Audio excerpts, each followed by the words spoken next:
Katiba Kitaa ni utaratibu tuliouandaa kwa makusudi ya kuwafikia wananchi katika maeneo yao ya asili. Wewe unanitazama, ungependa kusikia nini kuhusu Katiba Kitaa?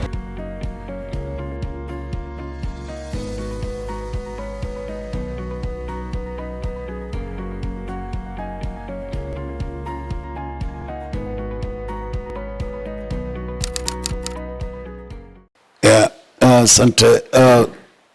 TLS kwa mujibu wa kifungu cha 4 cha sheria inayoanzisha taasisi yetu inatupa moja ya majukumu ya msingi ni kushauri serikali, lakini vile vile kuhusu masuala ya utawala bora, haki za binadamu na utawala wa sheria. Lakini vile vile kuhakikisha na kutoa huduma za kisheria, za msaada wa kisheria, ushauri, pamoja na kusaidia kwenye masuala mbalimbali na kushauri masuala mbalimbali yanayohusu haki za binadamu. Kwa msingi huo, sisi chama cha mawakili wa Tanganyika TLS tunazindua mpango wetu unaoitwa Katiba Kitaa. Katiba Kitaa ni utaratibu tuliouandaa kwa makusudi ya kuwafikia wananchi katika maeneo yao ya asili, shughuli zao wanazozifanya. Sio kumuita mwananchi njoo utukute sehemu fulani. Yaani kama ni gengeni, tutafika gengeni, tutazungumza na mwananchi katika wakati akiendelea na shughuli yake, kujua maoni yake ni nini, anataka sheria zetu ziweje, maoni yake kuhusu katiba ni yapi, anataka usimamizi wa vyombo vya maamuzi uweje, umiliki wa ardhi uweje, maendeleo au sera za kusimamia maendeleo ziweje, utaratibu wa mipango ya nchi iweje. Yani tutataka tumsikie mwananchi kwa lugha yake, kwa changamoto zake, kwa sababu msingi wetu mkubwa tunaamini kwamba katiba ya nchi is not an elite document. Yani ni mkusanyiko wa taratibu na namna mbalimbali ambazo wananchi katika jamii wanaishi na wanataka mambo yao kuwa. Kwa hiyo kama ni mfugaji, tutawafuata kwenye maeneo yao, wakulima kwenye maeneo yao, masokoni tutawafuata kule sokoni. Wale mko kijiweni pale mnacheza draft, mnacheza bao, tutataka siku hiyo tubadilishe narration. Yani tuanze kujadili masuala yanayohusu taifa letu.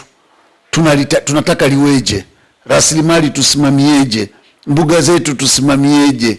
Kwa hiyo tunataka muungano wa namna gani, tuwe na haki na wajibu upi.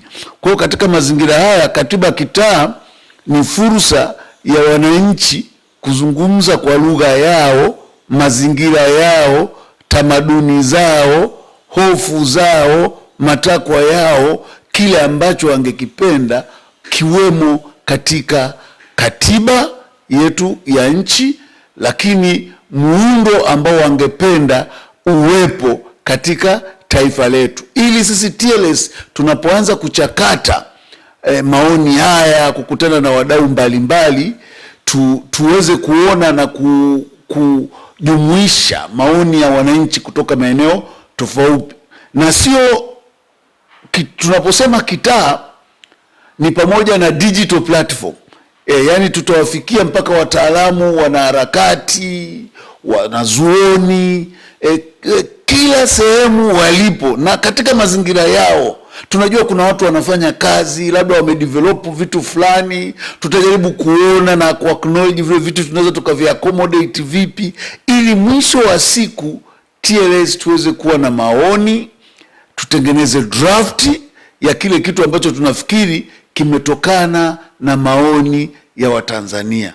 Kwa hiyo Katiba Kitaa ni mchakato wa Watanganyika au Tanzania mainland, kwa sababu ndiko ambako TLS tunafanya kazi. Tunafanya kazi upande wa Tanganyika, ambako tutashiriki kuhakikisha kwamba tunamfikia kila mmoja kwa kadiri ya uwezo wetu na kumpa nafasi ya kutoa maoni kwa lugha yako. Hayatakuwa maoni ya kitaalamu. Kwa hiyo usiogope, wewe ni dereva daladala, tutafika kwenye stendi ya daladala hapo, tutazungumza siku hiyo, na tutazunguka sehemu zote za nchi, sio Dar es Salaam tu.